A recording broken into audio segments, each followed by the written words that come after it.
Hello, Jai Hind. Welcome to Conversations with Colonel, another show on our podcast in which we talk to many Faujis, listen to their stories, their experiences, their life journeys, their highs, their lows, and a lot many other things. Today on our show, we have our esteemed guest, Lieutenant General Shokin Chauhan. The general was commissioned in 1979 in 11th Gorkha Rifles. General Shokin Chauhan has a experience of almost 40 years in the Indian Army. He's a highly decorated soldier. There are a lot of stories that he has to share. But in brief, I will say that he's served almost in every hotspot in India. He's served in multiple places abroad. He's interacted with many foreign armies. And this is not it. Welcome to the show, sir, and thanks for gracing us. Thank you, Nikhil. Kind of you to have invited me. I'm indeed honored that you selected me as a guest for the conversations with the Colonel. And it should be an interesting session. Millions of viewers in India and abroad Yes, that's right. who want to listen to, a esteemed speaker like you share and narrate all the life incidences and lived experience that you've gone through. So, but before we start, I have a question, and this comes from, way back when we were young officers, and you were one of those stars of Indian Army rising up the ranks. And this is about your name, sir. Shokin Chauhan, for us drinking, bending our elbows on the bar, it was always a topic of conversation that how come you have been named Shokin? Does it reflect the personality? In many ways, it does because it is shok in, which actually means without sorrow. And though sorrow is a part of one's life, but I've always retained a very positive outlook to life, mainly also because of my name. हम लोग तो यही सोचते थे कि शौकीन नाम भी है और Yes. आप भी शौकीन होंगे but this good to know. Thank you. So, I also remember once I was part of an audience while you were speaking and narrating an incident way back from your youngster days, which changed your life. From being a very flamboyant youngster, taking all kinds of risks, you suddenly changed into a serious professional. I think it'll greatly benefit our audience if they can listen to it. I know it, but I think it'll be a great thing for them to know it. Thank you, Nikhil. Yeah, actually, when you're a young officer, and I was all of 24 years old, the Gurkhas changed me. My life as an officer changed when I realized the immense responsibility and the immense esteem that we were held up as by our soldiers. And this came to me very clearly one day. But this is one of my personal life-changing moments. Thoughts that changed the way I think. It was in 1982, and I had a young soldier called Dal Bahadur Rai. He was about 23, 24 himself, and unfortunately contracted blood cancer. And he had to be admitted in the hospital, and I would go and meet him. And after a while, he knew that he was going to die.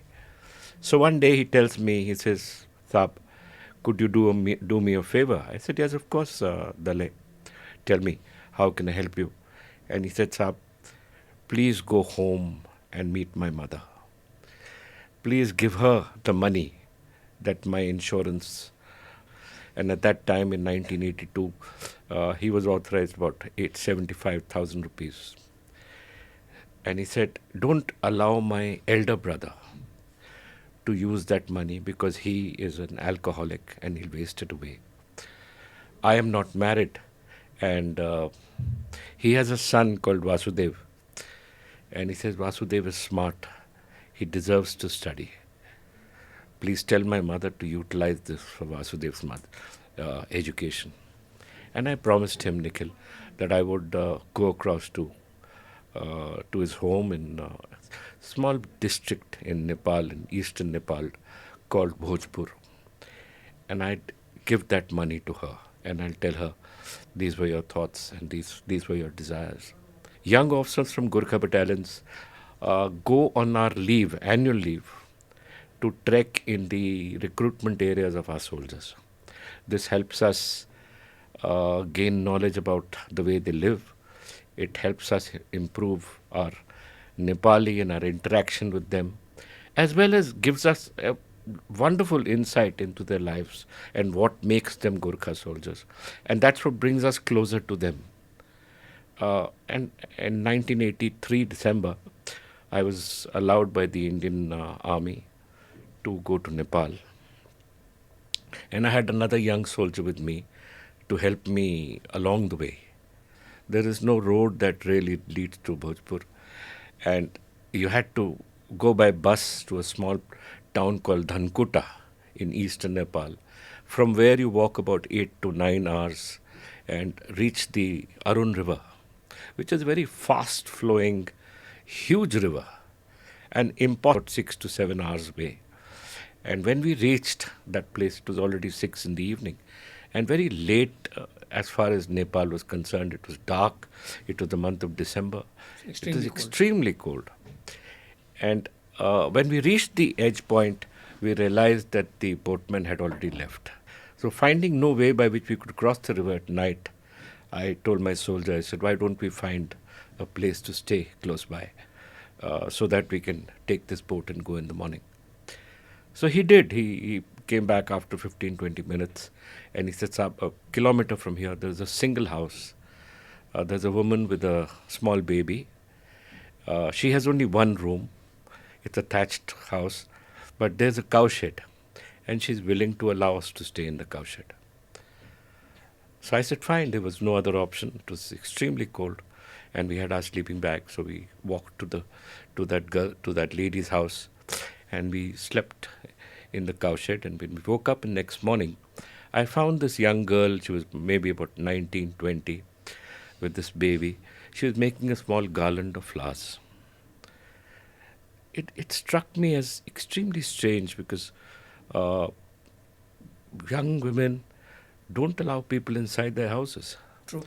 To unknown men, So I asked her in Nepali, I said, Bahini, that is younger sister, why did you allow two unknown people into your house? Weren't you scared that we would do something to you?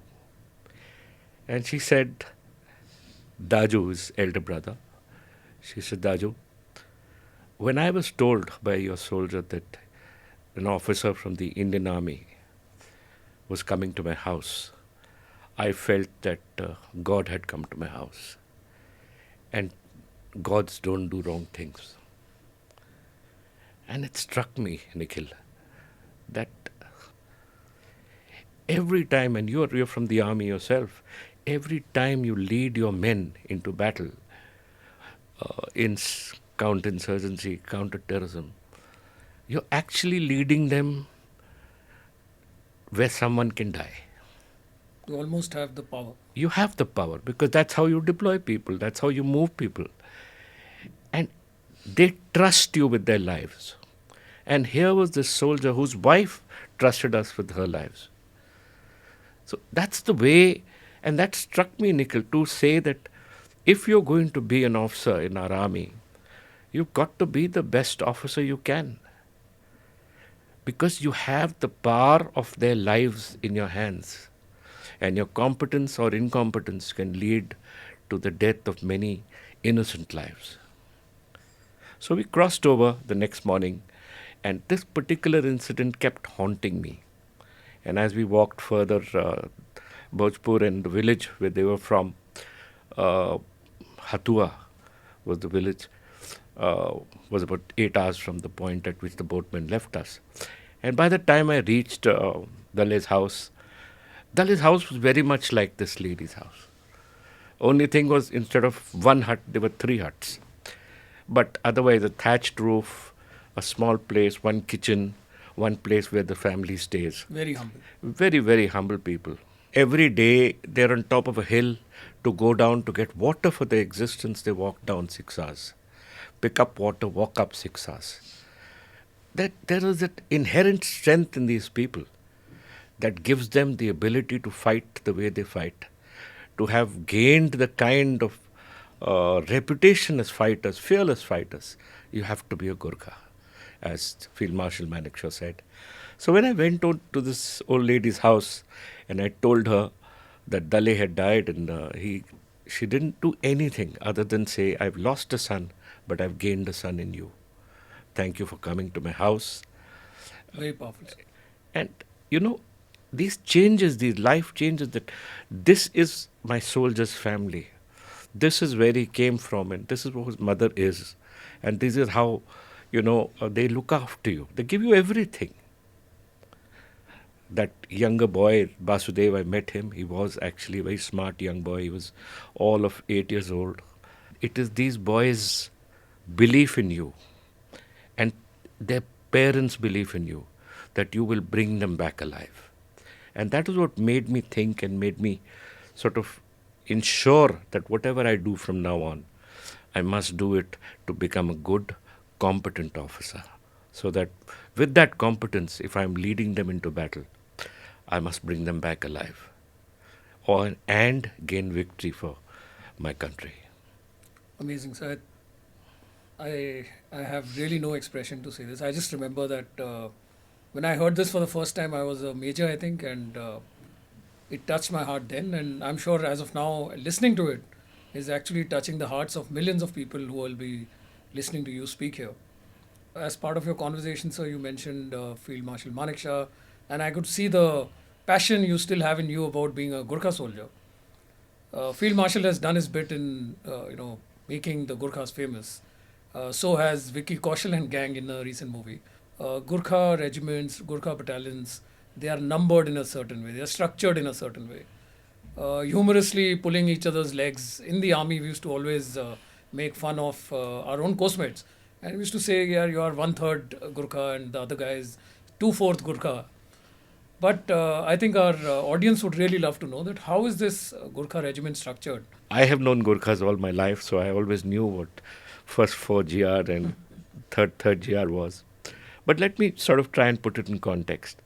The Gurkhas have been a part of the Indian Army or the colonial Indian Army since 1824. And the first battalion was raised by the British called the Nasiri Paltan, the first Gurkha Rifles. So when the British left, there were 10 regiments, from 1 to 10. We had to raise the 11th Gurkha Rifle. So that's how the regiments are raised, are numbered. Now in each regiment, you have 5 to 6 battalions. Right. So first is the first battalion of the first Gurkha Rifles. Second first, third first, fourth first, fifth first. And so on for each regiment. And so on for each regiment. Great, sir. I think this is education not only for people who are not in the army, but I'm sure for a lot many army people also. Yeah. Not many people know the distinction, at least in the earlier part of their career. Since we are on Gurkhas, sir, there's a very current topic which is in the air. That given the new Agniveer scheme which has come in, and this is actually preventing the Nepalese Gurkha from joining the Indian Army, which has been happening for almost 200 years now. Yeah, it's been more than 200 years. And Nepal government has said obviously they will not allow their citizens to volunteer to join Indian Army. As that it may be, and you have been a scholar on this, on Indo-Nepal strategic relations. You yourself are a second generation Gurkha soldier. And a defense attaché in and Nepal. a defense attaché in Nepal. How do you think we can resolve this? I mean, being part of the Indian Army, we know the kind of spirit, ethos, war fighting ability that the Gurkhas bring in. There's no doubt about that. We know that they love us and we love them equally. But this is a situation and this is a calling of the times which has happened. So how, in your view, and I want you to probably look at a solution, sir, that how can we resolve this? How can we have a way in which we can have Nepalese again coming to Indian Army, joining these Gurkha battalions and fighting shoulder to shoulder with us? Nikhil, you said, why it's essential for us to have Gurkhas. They're brave, they're wonderful soldiers. Absolutely. And they are a force multiplier to the Indian Army. And as force multipliers, they bring in two more issues, which you've not mentioned, but I must tell you. One is their presence in Nepal. They are India's representatives in Nepal. When they go back to their villages, Nikhil, they are the elite of their village. Their pay, their pension makes them the decision shapers of that village. So in effect, they become our own In ambassadors. effect, they are our representatives. Secondly, their children, because they've been educated in India, are today occupying positions of power in Nepal. And they retain that wonderful love that their fathers had for our country. And I can tell you that out of the 128,000 ex Indian Army Nepal origin soldiers, only 2 joined the Maoists. And those 2 also joined because their children had been taken away by the Maoists and they joined to get their children back. They were coerced. It is the love of these people that prevents Nepal from being taken over by forces inimical to us. We cannot afford, Nikhil, to have our soldiers being recruited by anybody else. We may have a system of recruiting for our country, but these boys come up from a different country. And just as France has a foreign legion, the British recruit 100 soldiers every year. From Nepal. Till today. The Singapore police has soldiers from Nepal. There's 3-4 units of the Singapore police that are only Nepalese recruited by the British. Every year they go. Brunei has soldiers from Nepal. These soldiers must be a part of our country. We must have a separate rule for them. We don't need the same rule. And even if we were to take only 100, 200, 300 soldiers a year, it would not harm the economy of our country. But it would keep a continuity in our relationship with Nepal. So I am extremely disappointed that they're not coming to us anymore. But I'm also very positive that given our relationship with Nepal, we are one people, though 2 nations. True. And as you mentioned, sir, people will read you crystal that knowing that China has a one-child policy, knowing that they are short of battle-hardened soldiers, as we read reports of Tibetans being recruited, even better for them would be to recruit Nepalese people. Recently, And there was it a will be tragic report. for us. There was a report in Vion that they were being recruited by the PLA, and the PLA would love to get them. Love to get them. Thanks for your insights, and I would really appreciate your suggestion, and I hope people in the know We of must things have and- different rules for different countries. There's no reason for us to keep one standard rule for everything. I'm sure, and I'm kind of hopeful that as the system matures, as Yes, these issues come I'm up, hoping so too. I think yes. the government may have a relook and would have a relook to accommodate these kind of concerns. Taking you from the high mountains of Nepal, sir, to another high mountain feature in Siachen, you were one of the pioneers, sir. I think along with General Sanjay Kulkarni, you were one of the first people to be in Op Meghdut in 1984. What is it like? I mean, there are enough people in the country to tell stories of Siachen, but would really love to know how is it like when it all started, and what is your experience there? Nikhil, when we went up to the glacier, no one in India knew anything about the glacier. They probably didn't know where it is also. Absolutely. No one in the army knew. But we went up because we believed in the concept of our country, that India's geographical boundaries must be secured. And if this was a part of India's geographical boundary, we must secure it.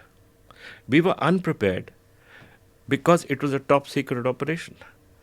So though we had a 15-day cadre, I was leading ski troopers, Sanjay was leading his company, we were not, at least I was not told where I was going. Right till the point at which I reached Partapur, where the 26th sector used to be, and now I think it's brigade, I had no concept or perception that I would be going up to the glacier. Absolutely none. Totally under wraps. Totally under wraps. But there are 2 very clear memories of as we went up the glacier. I was all of 25 years old, very young person, and here I was leading this group of ski troopers, all of whom were instructors in the high altitude warfare school.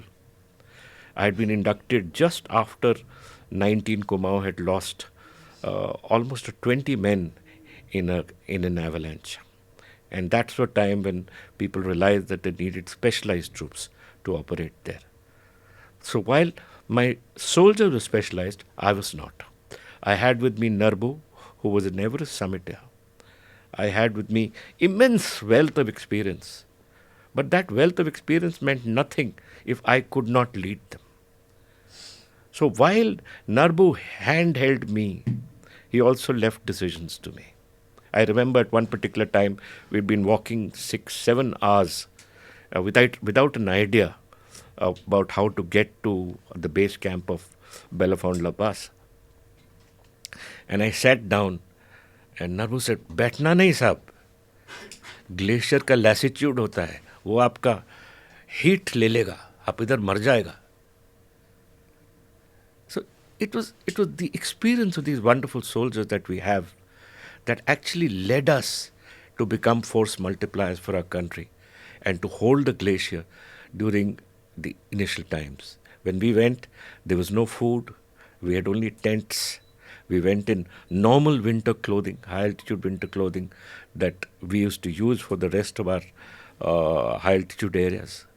They were heavy, the boots were boot RI. The We white didn't rubber have ones. specialized clothing. But that didn't matter because we were young and we were full of enthusiasm for the fact that we were going to do something right, that we were going to look after the geographical boundaries of our country. And did you face any heat from the Pakistanis? Because It was a continuous firing. Continuously, they were attacking us. They were trying their best to move their special services group, the Akbar force, to outflank us. But we were equal to in every task of theirs. There were times when we lost soldiers in their firing, when they'd been able to go to 18. We were at 18,400. There was a particular peak which was about 19,200 where the Pakistanis had been able to reach and fire on us, and we lost a couple of soldiers there. But we were able to prevent them from taking the glacier. And it there was a lot of sacrifice involved, but all I can say is that today when you see how well we're looking after the glacier, we're happy and proud of the fact that we were pioneers in that particular operation. It gives me a great sense of pride, Nikhil. it's amazing to hear. So, and thanks to your efforts and your team's efforts, primarily that almost 3/4 of the glacier is still with us. I was We not have a hero, only- Nikhil, but I was in the company of heroes. And the other thing is a very valuable lesson in leadership that I was taught on the Siachen Glacier by a colleague, little senior to me, Captain Sanjay Kulkarni, later who retired as a Lieutenant General too. Sanjay was in Belafondla, and we had lost a soldier who had died at night of high altitude pulmonary edema. Hypo. And his body was stiff by the next morning. And the weather was very bad in early May, June rather, we were there. So body was stiff, and for last 3-4 days we were not able to get his body out from our post, and our boys started seeing his ghost. And they are boys from the hills of Kumau, simple boys, and we had to get him out.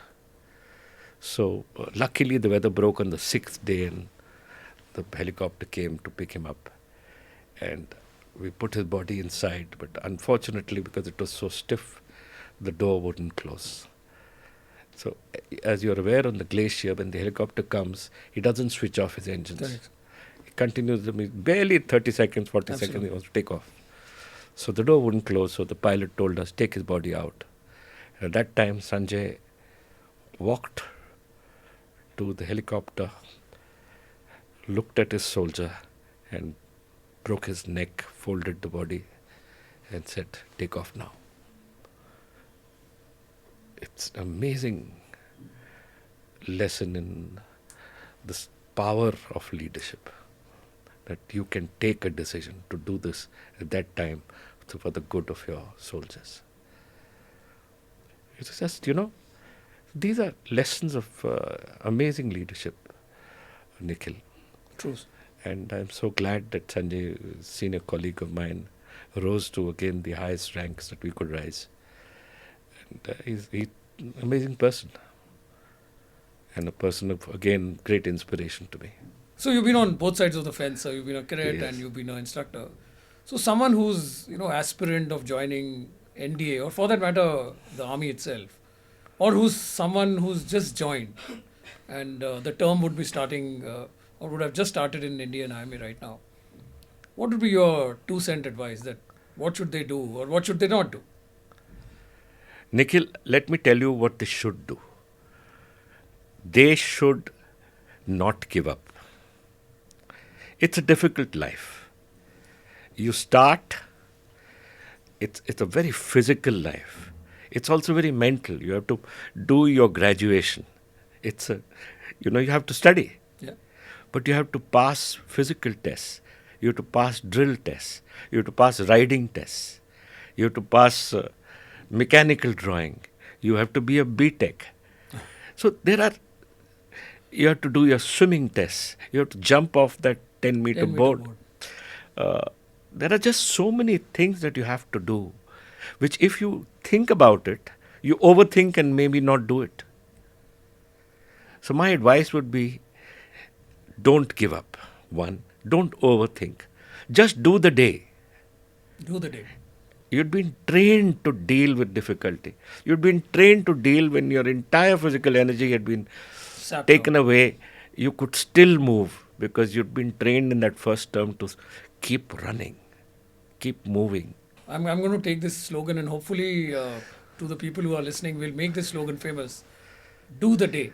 Recently, sir, you attended the Platinum Jubilee of Yes, NDA, yes. and it must have been an exhilarating experience. Fabulous, yes.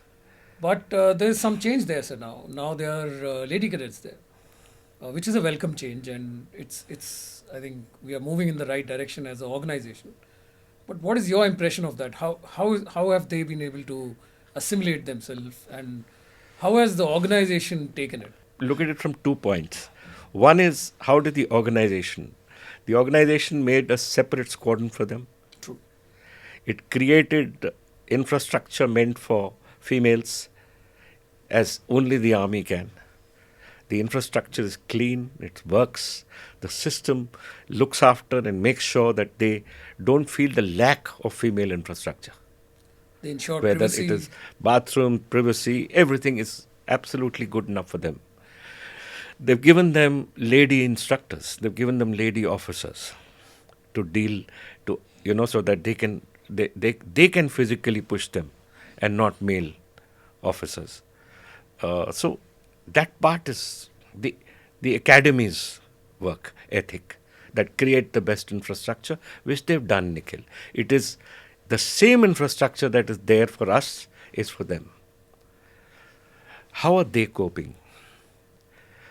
These girls are selected. So psychologically, they are all very strong. Tough girls. And they're just 16-year-old girls, 16, 17-year-old girls. And many of them have to become much, much tougher, which their bodies may not Be able to take. be able to take at the present moment. So we have to look at a system which will allow us to develop them, Probably make them refine the stronger, curriculum. make them stronger. Because our basic females of India do not grow up in a structure that gives them the kind of nutrition that they are meant to have from birth, Correct. The physical fitness. to be a part of exposure a to training sports. academy at 16, 17. Right. While we had lady officers joining us from the OTA, but they were much older. They were around 23, 24. These girls are 16, 17, 18. So body is still developing. So those are issues we would have to look at, which would take time. They're all very positive. They're very, very positive about this day. And they'll make excellent officers. I'm certain, sir. And I'm also certain that you would have passed on this kind of feedback to the right people. And knowing the army takes feedback very seriously. Absolutely. They will Yes. make amends. They will restructure the program. They will do their bit. This is just the first course. Uh, to be seen as, I think, in about 2 years' time or a year's time, they'll land up in IMA Dehradun and Air Force Academy, Naval Academy, and we'll see similar changes happening there too. Absolutely.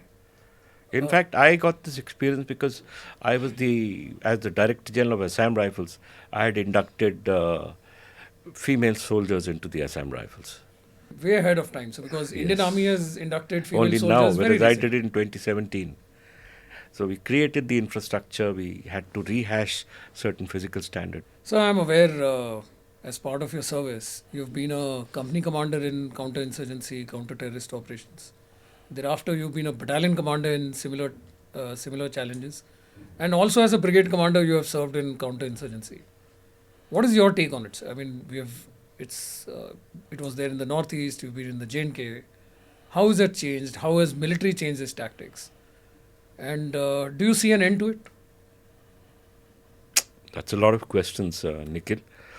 Uh, we've been fighting counter-insurgency in Nagaland from 1956.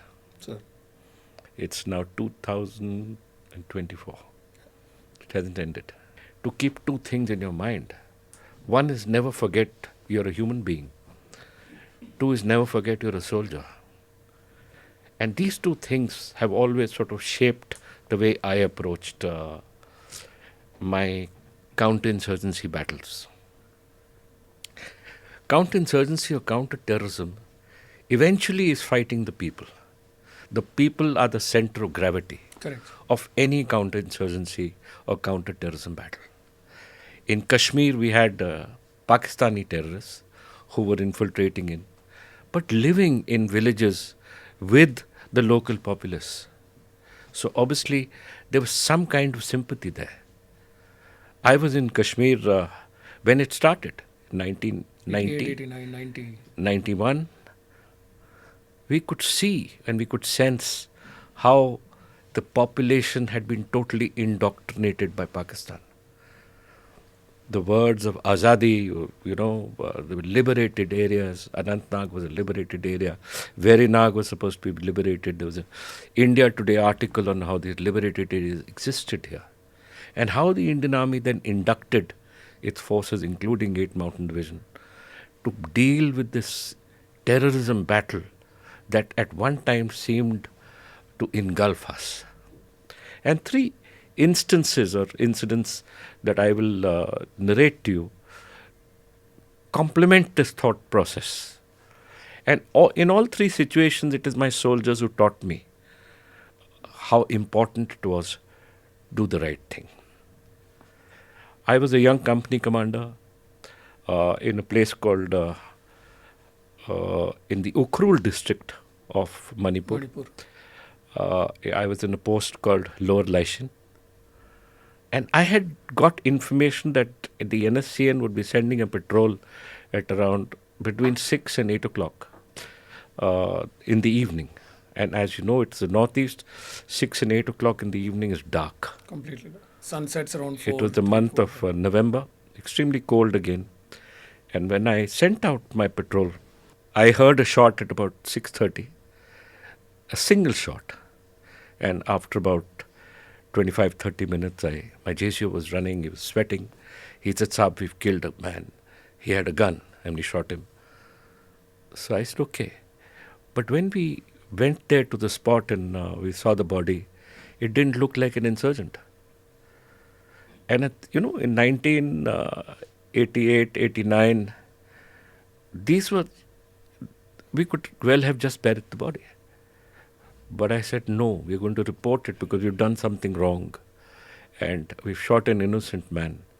Though he was out hunting, he shouldn't have been out hunting. There were words to that effect, and the JCO didn't shoot, didn't kill. He tried to stop him. That guy turned around and ran with the weapon, and they shot him. But importantly was also the fact that he belonged to the local village. So we made amends, Nikhil. We helped that that family. We told the truth in the court of inquiry, in subsequent inquiries that took place, and we made sure that our men understood that it was the people who were most important. And despite that, whenever I went to Nagaland or to Manipur, I made it a point to go to that village and ask about that family. And though they had lost someone, it was very nice that when the lady of the house came and told me one day that, "Sir, I forgive you." As a young major, and we were in between Anantnag and Verinag, a place Kashmir. called Kazigund. Kazigund, yes. So we were there, and I had this. It was a very funny incident of a young, not a, suddenly I was told by my CMP post that a beggar wanted to come and meet me. Beggars. A beggar. And I didn't even know actually that beggars were there in Kashmir during those days of such an intense counter-terrorism. This is, I'm talking of 1992, It was peak. the peak of. Yeah. And when I went there, this chap was hiding and sitting in the corner. We had a small hut for people who would come and visit us. And he turned out to be from Kerala, Malayali. Malayali. And I said, "What on earth are you doing here?" He said, "I come here to beg." And I said, "Does anyone know you're here?" He says, "No, my family thinks I'm in the Gulf." So he says, "Look, I've been begging in this area for a long time, and today they gave me 50 rupees. The same family who refused to give me money all these years gave me 50 rupees because I had seen them hide that rifle there. And the rifle is hidden in this particular place." So your source was the Malayali beggars. With that, I took out a patrol from the camp and went to that guy's house. He was a very famous, well-known person, so I will not take his name. But when we looked inside his house, and the beggar had given me precise instructions that this is the place where the weapon is hidden. And we found it. Someday, somewhere, someone will write a book on ethics of beggars. On this. Yeah, exactly. But seriously, I was a young commanding officer. I was leading my unit. We were in this area of Banihal, short of the tunnel. Banihal, yes. Relia range. We were operating there because there was a lot of movement, and those days we didn't have a fence. I'm talking of 1999. The movement of terrorists Across crossing the over, LC. crossing the line of control, coming into Doda. Correct. So we were operating there, and what we used to do was the CEO of the Signal Regiment, a close friend of mine, he used to tell me where he found radio sets opening up. Through the direction finding. Through the direction finding, he would tell me, he says, "Shokin, in this particular place, which was about, say, 6 to 8 hours away from us, 5 radio sets have opened up. They're not ours. It could only be the Pakis." So we quickly mobilized and we quickly moved. Because if there were 5 radio sets, that meant at least 20 people. Correct. So we spread around, and I was in touch with the CO Signal Regiment. He would keep letting me know that where are the radio sets moving, and we kept on sort of adjusting. But at one particular point, the companies were going downwards, and there was a nala down, and we were searching the nala. And these terrorists were hidden behind a huge stone under the nala. They saw our boys approaching. There was no cover available. They came out and they shot my platoon commander, one JCO, Subedar Kamal. This is the 9th of December, 1999.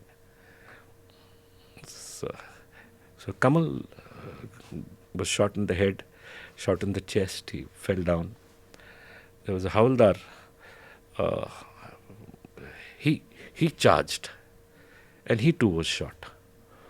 So by the time, and I was about 4 to 5 hours away, because like I said, I was coordinating the entire unit. So moment the company commander told me that, "Sir, this has happened," I said, "Okay, close up there, close the cordon, and we will get these guys, don't worry."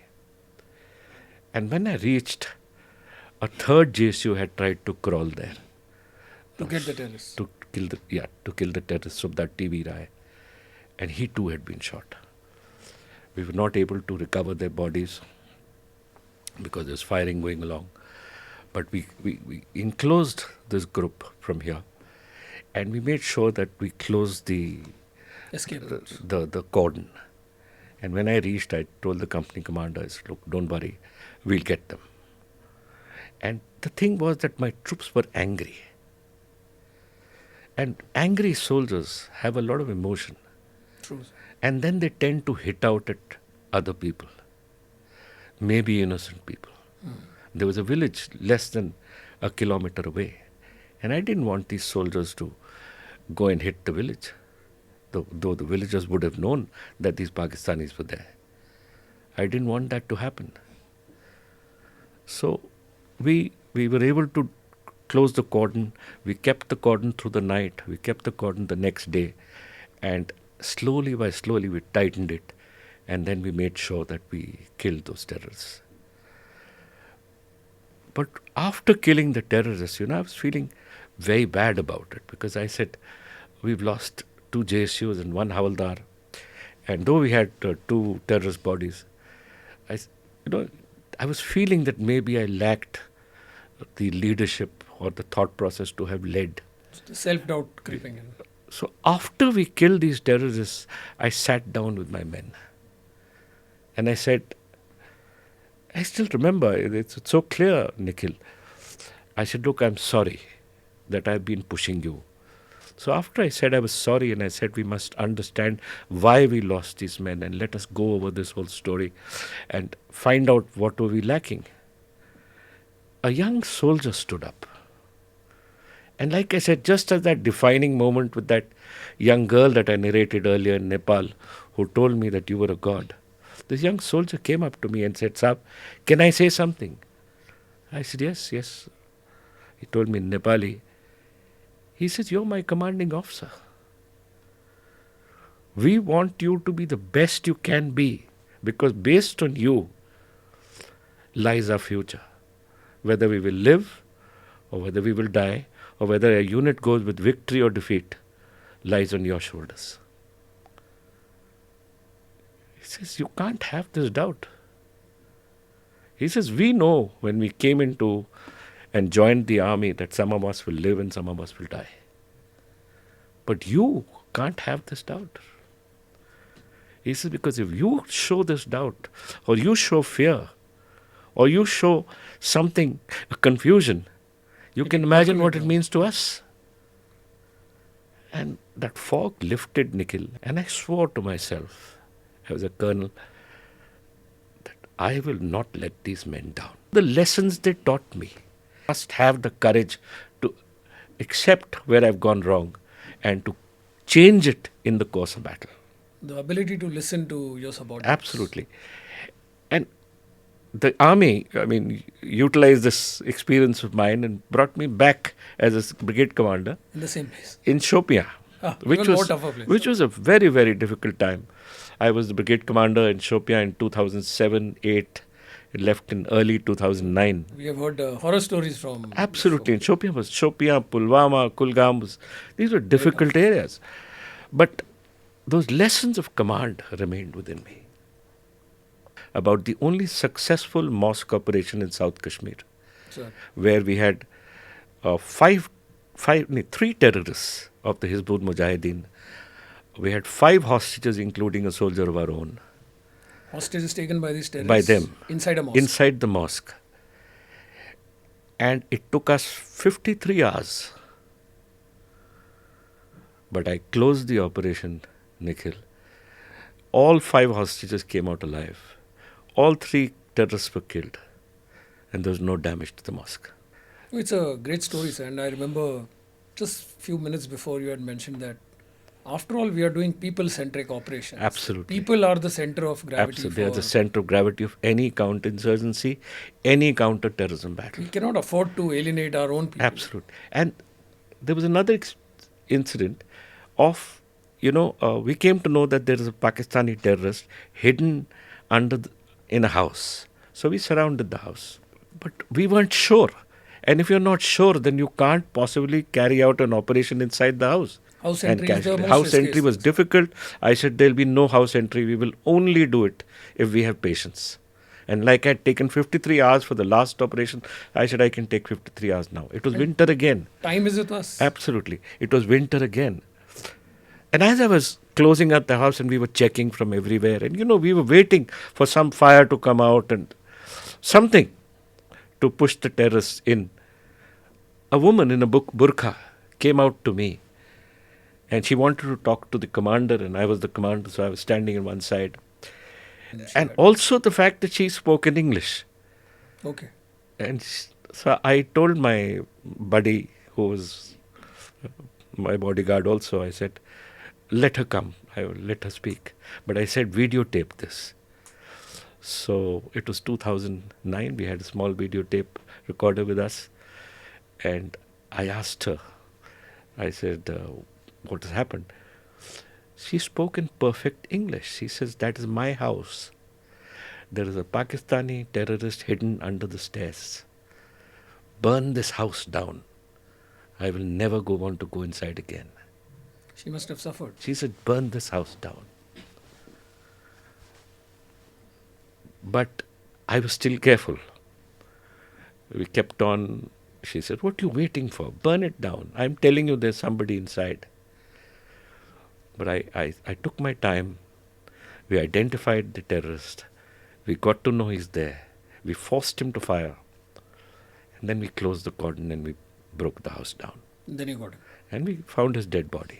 In Nagaland, I was at G1 operations and I got this young lady wanting to come and give us information. She came at the CMP gate and she said, I want to give information. The Colonel Intelligence interviewed her and then said, you can meet her and then we will pass the information to a unit. So she came and told me, she says, this house, which was about 20 kilometers away, is filled with insurgents. I want you to kill them. So I sent, I think 3 para was there with us. So 3 para took her along. And she kept on telling the company commander, that's the house, burn it down, fire on it, killed everybody. But we were careful. We said, no, we were not going to do that. And just as well, because actually her husband was inside that house with another woman. So she wanted him killed. But, So these are two totally different stories. But, the issue is that the army, you get these kind of inputs. True. And there is passion and anger. But you have to be careful. And you have to make sure that whatever you do is 100% correct. Because you're dealing with lives of people, Nikhil. And in most cases, our own peoples. They are our own. And if it's a Pakistani, well, that's the way you should go. You must go faster if you can. Absolutely.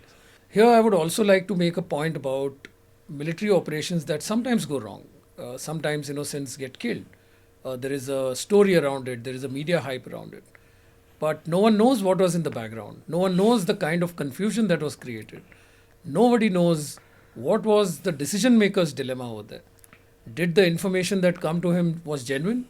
Was he reacting to something like what, sir, you just alluded, that it was a personal animosity which that lady wanted to take out on her husband? Or for that matter, that beggar who told you about people who never paid him money. The intent of giving that information could have been anything. And Yes. it becomes very difficult for the person on ground at times to know the intent and then act on it. If you don't act on it, you risk not getting your target, you risk further mayhem, and you risk further violence perpetuated on the society. Acting on half information may lead you to success, may not lead you to success. So these are the kinds of dilemmas that army soldiers in particular are faced with. And I'd never lost a person. As a brigade commander in Shopian, Nikhil, we had killed more than twice what anyone else had killed. What But would I that never be? lost a Roughly, single what would be the soldier. number? More than 100 More than 100 terrorists in a year. in a year. But I never lost a single soldier. We led from the front. We were as visible as anybody else. That if we're alive today, it's because of the sacrifices of our men. Absolutely. And if we've reached any level, it was their unstinted sacrifice that gave their all to us. There was can- never any hesitation. And we can never pay them back. We never pay them. Absolutely. So please tell us about that mosque operation that you mentioned. It was very interesting, Nikhil. It was a village called Palna Pandit. And it was, I think, the 21st of December, 2007. We'd been told at about, say, 2:33 in the morning, I got a message from the commanding officer of one of my units that three Hizbul Mujahideen terrorists had entered, or three terrorists had entered this mosque in this village, Palna Pandit, and they had taken, including the Maulvi, 4 hostages. And unfortunately, one of our soldiers, who had tried to find out what was happening, had been shot in the leg and was injured and lying inside. So 5 people in all. 5 people.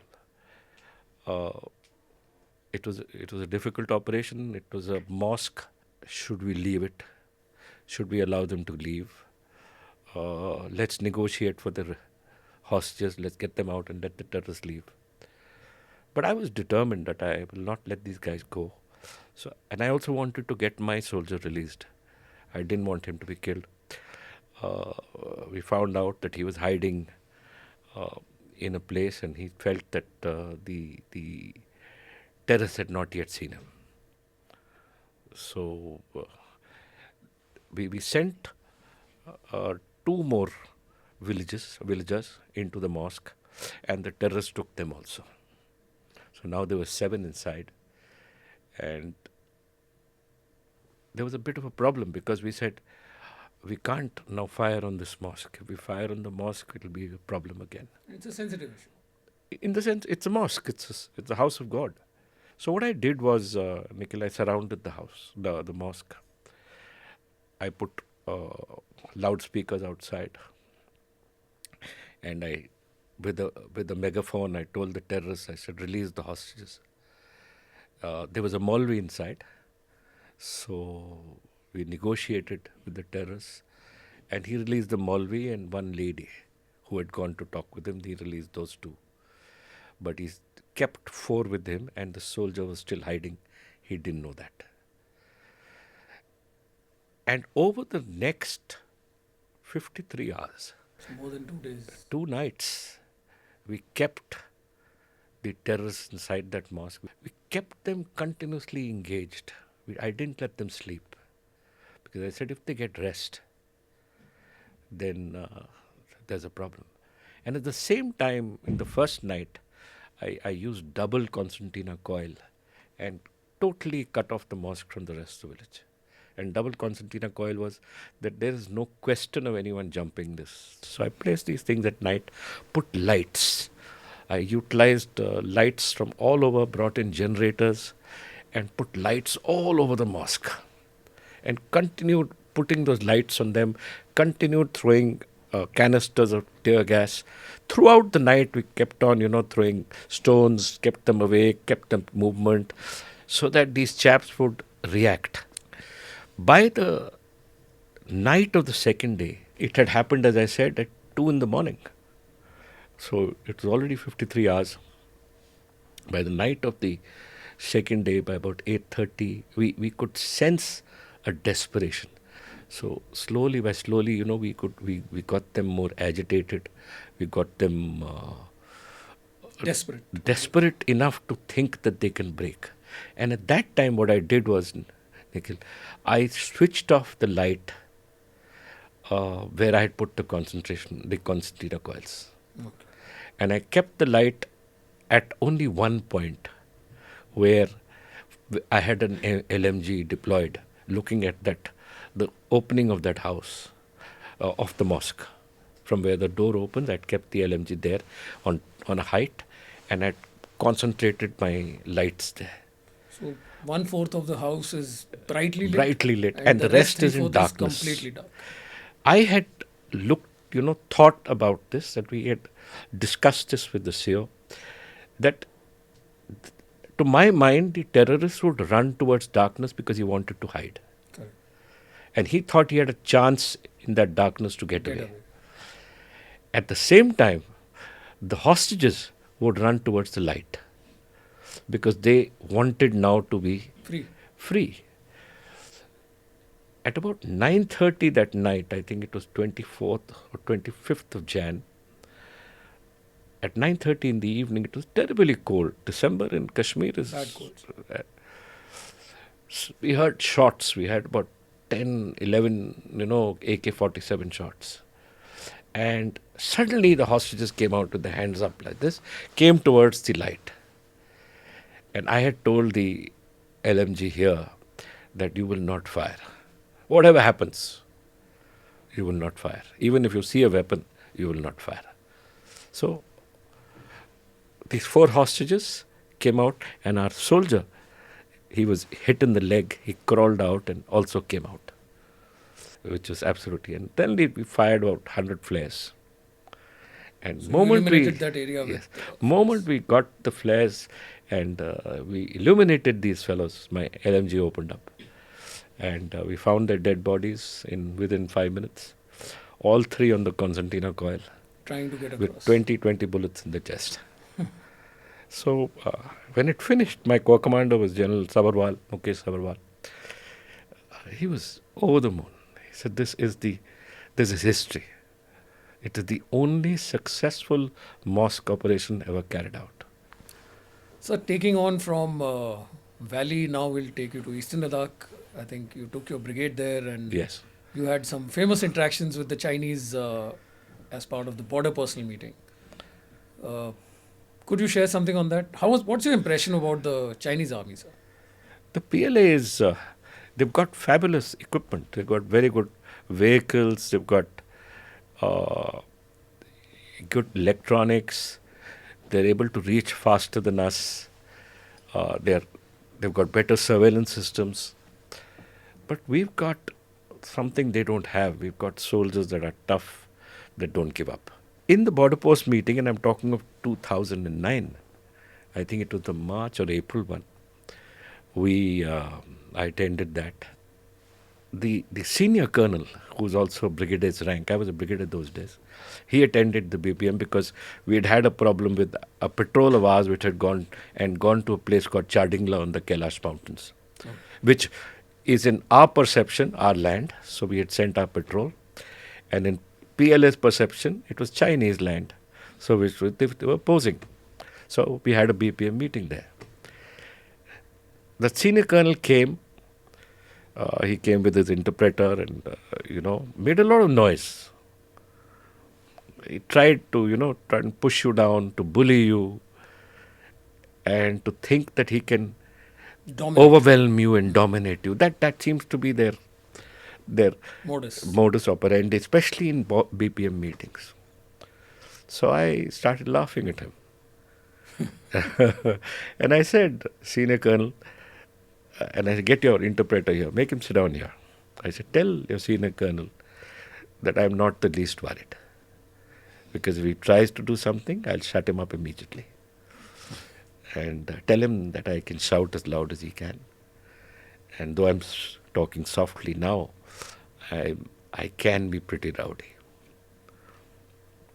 So I could see the confusion in the translator's face. It would be difficult for him to... to tell him. But I said, we're past diplomacy, right? If he's being loud and noisy, I can be loud and noisy too. So I tell him that I can be loud and noisy and to keep shut and listen to me.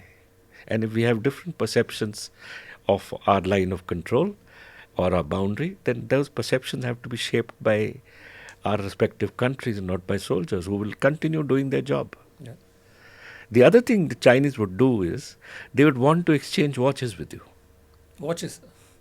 So they had taken the gold Rolex of one of our officers whose wife had presented him that Rolex, and they gave him one cheap Chinese watch. So it's to exchange watches. I don't know what his wife had to say after that. What could you do? They just took it, right? And he said, give it, take it. This is the way. So the feedback was, don't take an expensive watch. Take a cheap Chinese watch and give him that, and he'll give you his cheap His Chinese. cheap Chinese. But these, besides, soldiers are the best in the world.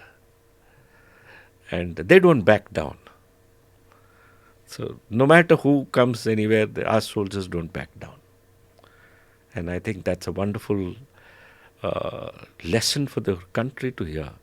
That no Absolutely. matter what happens, no matter what equipment you have, our soldiers will not be defeated. Defeated. Moving from Ladakh, sir, somewhere close by only, and while we are speaking, you mentioned about 8 Mountain Div getting inducted into Yes. Kashmir Valley, but by the time you took over the division as the divisional commander, uh, I think it was in Kargil. Yes. And last August, last August, I was in Kargil. My own unit was there, Yes. and I had gone to visit them. And I happened to go to the divisional headquarters. I saw your poster there, and I also realized You sent me photograph. I from sent there. you photographs, and Yes. there is a story there about an operation, sir. Yeah. This operation has happened after Kargil in your tenure, Yes. and we have got some massive success there.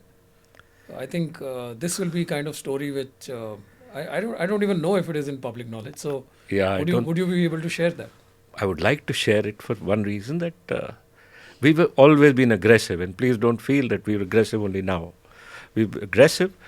We are Indian field commanders. We take decisions based on the situation on the ground, and we don't wait for anybody's orders. So the Pakistanis have been firing at a couple of our posts. It was month of July, August of 2013. This is despite the ceasefire. Despite the ceasefire, they would carry out night firing. They would carry out. They had these sniper rifles. They'd carry out sniping on us. They'd use their mortars. They'd use their rocket launchers, and we were observing from which all posts they were firing. And I called all the commanders and I said, we have to retaliate, but our retaliation must not be the way Pakistani is firing. They're firing speculative fire. We have to retaliate with the fire for effect.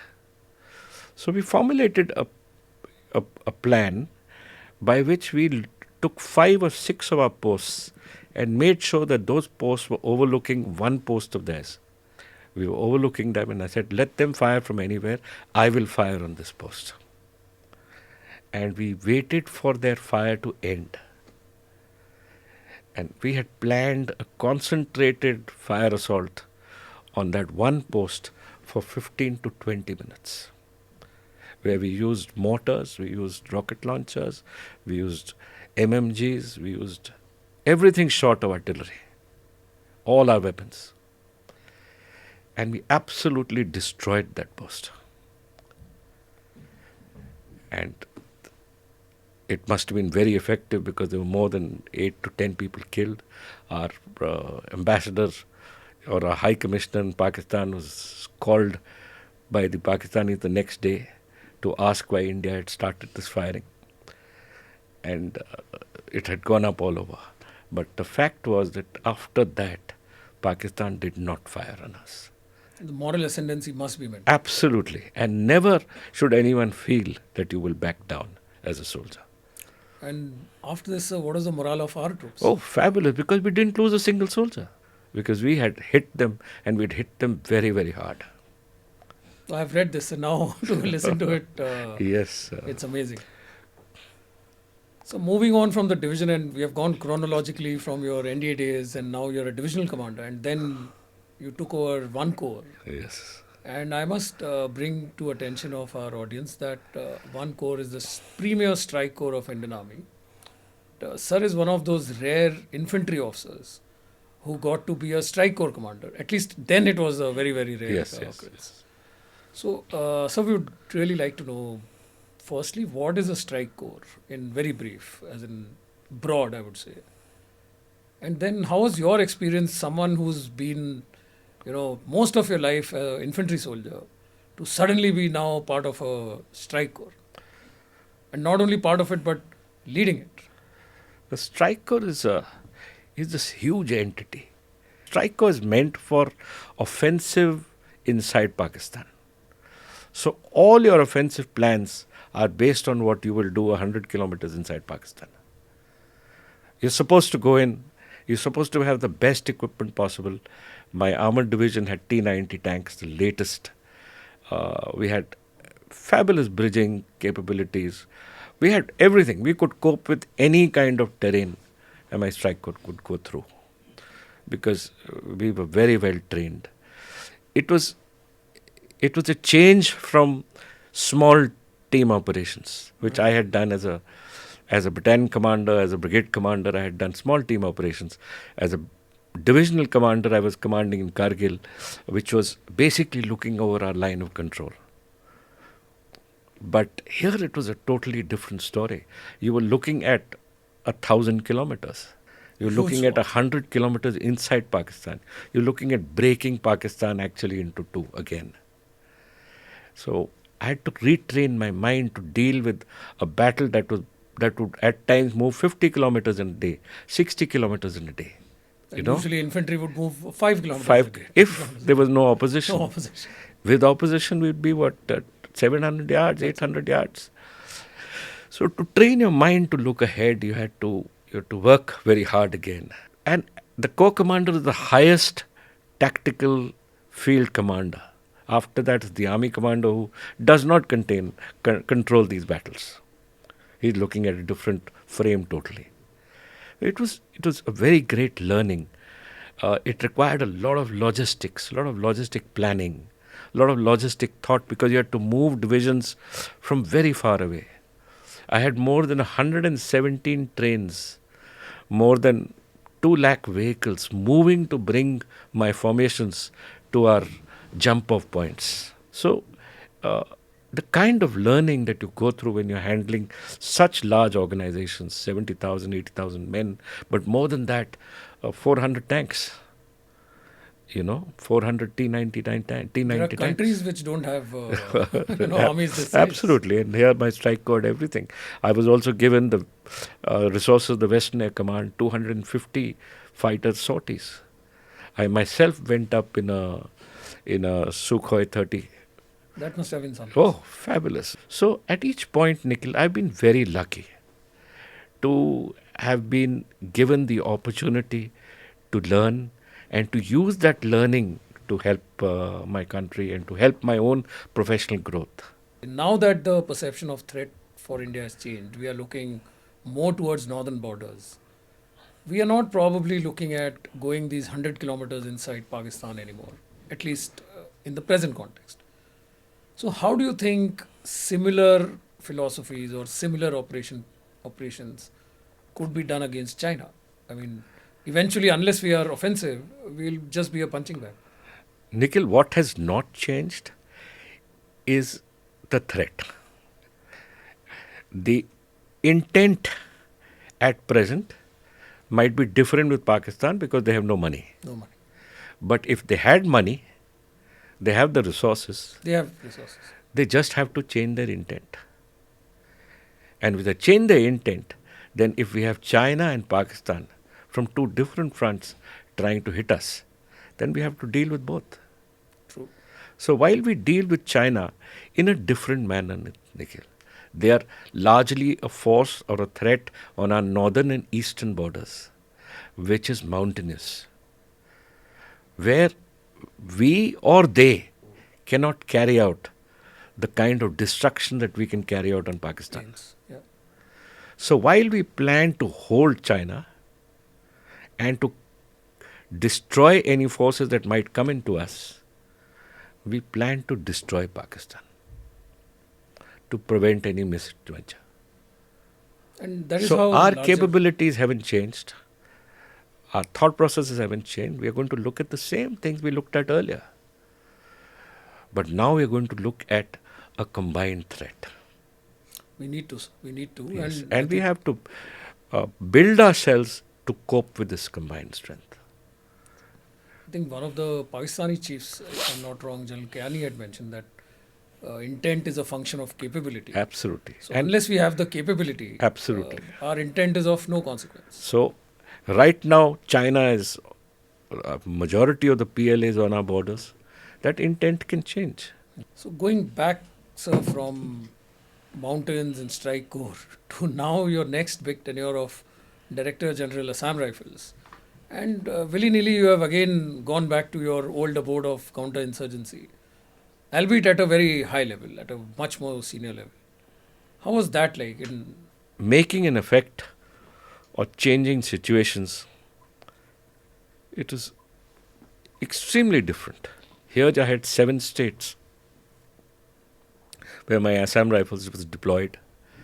Each state had 5 different kinds of insurgencies, different tribes with different aims and different situations. So I had to deal with 7 chief ministers. I had to deal with 7 different issues. I had to coordinate operations of the Assam Rifles across 7 states. Tripura was reducing, Nagaland was increasing, Manipur was increasing, Mizoram, there was a problem on the borders. And it's very, very important that we keep the Northeast in a stabilized situation.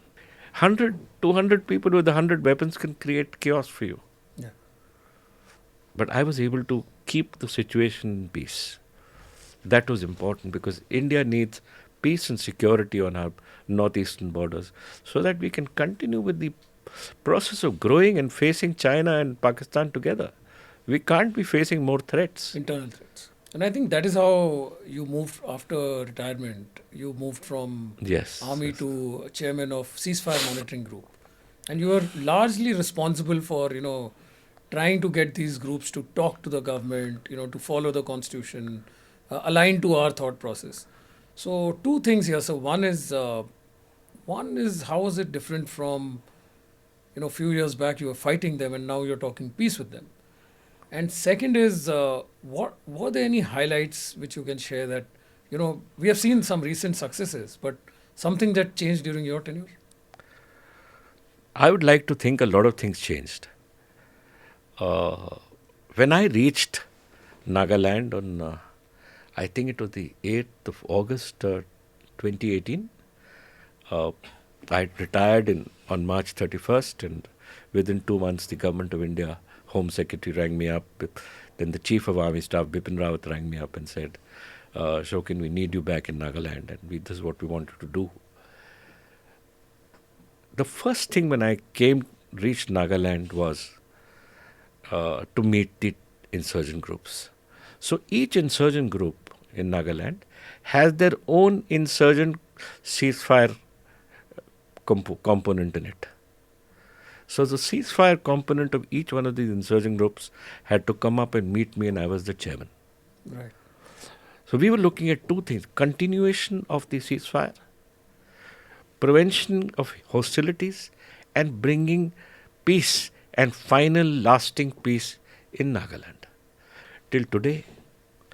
So when I called the NSC and IM, which is the largest insurgent group which operates in Manipur, South Assam, Nagaland, and it has fingers in every pie, the first thing their coordinator said was, we hate Indian Army generals. And he said, we never asked for you. We don't like the Assam Rifles, and we have not agreed to your appointment. How have you come here? That was the first thing he said. What a welcome. Yes, what a welcome. And I said, don't worry, now I'm here. And I'm going to stay. I'm not going to go anywhere. But you and me are going to sit and talk. And slowly, Nikhil, I started talking with them. There are 3 issues I wanted to put in their mind. That 1, I would be ethical. I would not cheat. I would tell the truth. And make sure that when we spoke to each other, we became friends. So when I left 2 years and a little more after that, in 2020, October I left, the NSC and IM literally sent a person every day to tell me, sir, please don't go. Literally, they told the Government of India, they told the Home Minister, they told the Home Secretary that please don't let General Chauhan go. If he is there, we are willing to talk peace. I also brought back the NSC and Khaplang group, which had broken the ceasefire, killed 18 of our soldiers, the Dogras, who were Six Dogra de-inducting. incident. They are a Myanmar-based group. I got back Khango, self-styled General Khango, who was their head after Kaplong had died, and I got him to sign the ceasefire with me. It was the days of the COVID. We didn't take him to Delhi. He came and he signed the ceasefire with me. And I sat down with Khango and we exchanged a drink. He's 80 years old. And when I asked him, General Khango, why are you continuing this war, this insurgency? He said, General, it will not end because we want to unify our people. But I said, we can talk about this unification, but let's you and me be friends. And that he agreed to. He agreed to be a part of, sign the ceasefire, be a part of the ceasefire process. Even in this problem that's happening in Manipur, the NSCN groups have remained at peace. And even though, if you remember, at that time there was a firing by the SF where 18 of their people were killed in Oking by the Para-SF, I stopped them. I called them to my office and I stopped them from reacting. I said, you will not react. Don't worry. If it's a mistake, we will own up to this mistake. But don't worry. And eventually army did own up. Yes, because it's our country. We are ethical soldiers. There are people. There are people. And if we've made a mistake, as soldiers make mistakes, we'll own up. This insurgency will not end till the mothers stop their sons from joining it. So the mothers are the first line of this insurgency. They have to be convinced that they must see their future with India. It's a very powerful statement you make, sir, and with a lot of depth. And I think this applies not only to the Northeast, but also in Kashmir. All over. All over. Anywhere where people are taking arms against the state, it's the mothers who have to be convinced. I think there's a great lesson from what you have mentioned about being an ethical army, especially when you're operating within your own sovereign borders. Not only for us, also for our neighbors. We see or we hear every day what is happening in Balochistan, what is happening in Fata in Pakistan. And the news that we get is quite contrary to the way we operate. They use all kinds of weapons, they use all kinds of heavy artillery, aircraft. So even for them, I think it's a military lesson. That Absolutely. If you want to operate in a counterinsurgency zone, keeping it people-centric, keeping it It has to ethical. be. Indian government is quite magnanimous, except when it comes to territorial integrity. Rest everything is on the table. Absolutely, Nikhil. These are lessons every leader must understand. If you are an interlocutor, you must keep the faith. Must keep your ethical boundaries with you. So I am aware that you are one of the few generals who have had a very interesting experience with the Russian army. We do train with them once in a while. A lot of equipment in Indian army comes from Russia, but very few, lived experience with Russian army, especially in a training zone. Could you please tell us some more of that? Very interesting. The Russian army, as you know, is superbly outfitted. It was a motorized division. Major General Alexander had come in. They had their own 3 IL-76 planes. They came in those Ilyushin planes. They brought their whole division. They brought their own equipment. They brought their waiters, their waitresses. They brought their food. They brought their vodka. And we trained with them for over 30 days. And during the last stage of our training, I went there to talk to their general, the Lieutenant General who had come from their academy to observe the joint training that we had with them. And General Alexander, who was a divisional commander, I'm not sure where he is now. I'm sure he'll be fighting in Ukraine. But what I liked about them was their openness towards their equipment. He laid out his equipment. He said, General, anything you want. So the situation was that I spent a whole day with them. The lunch, they were to host me because he wanted to host me. And the dinner, I was to host him. So during lunch, we had Russian food. But before Russian food, we had Russian drinks. And very interestingly, we drank to our countries. Okay. So every 10 minutes, General Alexander would get up and say, General, we drink to Russia and India's friendship, and we would get up and have a drink. And as you This know, was vodka. vodka neat. You never put anything else in vodka. So I said, yes, I'll have a drink. And I had. And after the 12th vodka shot, I knew he was trying to see my capacity or my limit. At what point would I say that, okay, Alexander, finished, let's have lunch. So, but I said, no, I'm going to drink with this man. And we drank with him. The national pride was at stake. National pride, and more than that, to tell him that we are as strong as you. And he stood up after the 18th, and I stood up after the 18th. And he said, sir, I think we've drunk to our country enough. I said, yes, sir. That's right. Come on, let's have grub. Okay? It just shows the friendship, the warmth, the honesty that we share between The two countries. between the two countries. I found the Russian army very capable, very well trained, very well outfitted, and none of the jargon that you hear about Russian army by the NATO forces would I ever believe. That they're very well trained, and This is a great point you make, sir, because right since the start of Ukraine war, there's not much that says anything positive about the yes, Russian yes, army. yes. Despite on ground the kind of successes they have achieved is Absolutely, tremendous. and they have kept those successes despite everything, whole world being against them. Almost the whole world. But they've not moved away from 1/3 of Ukraine. They continue to hold.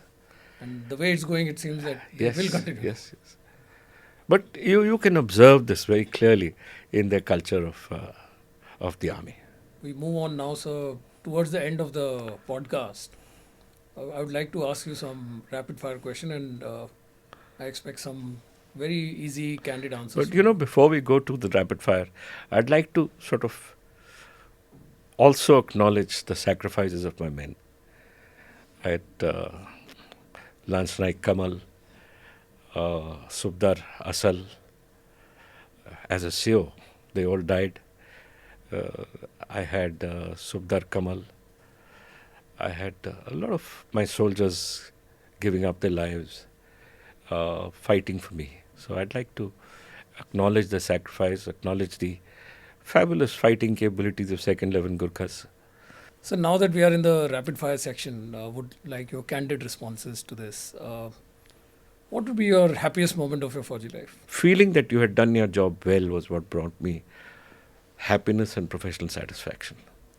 So, because I've had such a long career, I have had different experiences at different times of my life. And professionally, if I had done my job well, like that young soldier told me, that be the best you can, that gave me the greatest happiness. Great. Sir. And any regrets? Any professional regrets? That maybe sometimes I may not have been at the best. That maybe I should have worked harder at it. But regrets-wise, nothing. Not really. You just feel sometimes when, there's a fleeting memory that did I make a mistake here or did I do this? But against the larger weight of what I feel I've done, I feel I've done my job. But had you not joined the army, sir, what would you have done? What would you have been? Very difficult to say, Nikhil. I was not too disciplined as a young boy. And I think the NDA gave me purpose. The army gave me purpose. Army gave me the ability to work hard. And the army grew me up to this. I can think of nothing else but the army. You chose wisely, sir, not only for yourself but for Indian Army. Thank you. Anything you would like to change about the army, sir? You see, that's an everyday situation. When you find some people have been killed, you read in the news about some bad operation, you do want to sort of go up and say, I could have done it differently. not I could have done that. Would you take my advice? Because you're the people on the spot. But like an old soldier, we must fade away. There are newer generations coming in Make a with very, newer very strong thoughts, point, sir. dealing with situations. And old soldiers, as MacArthur said, must fade away. Fade away. Yeah. This is a tricky one, sir. You've been an infantry soldier, an army officer all your life. On a scale of 10, how would you rate Army, Navy, and Air Force?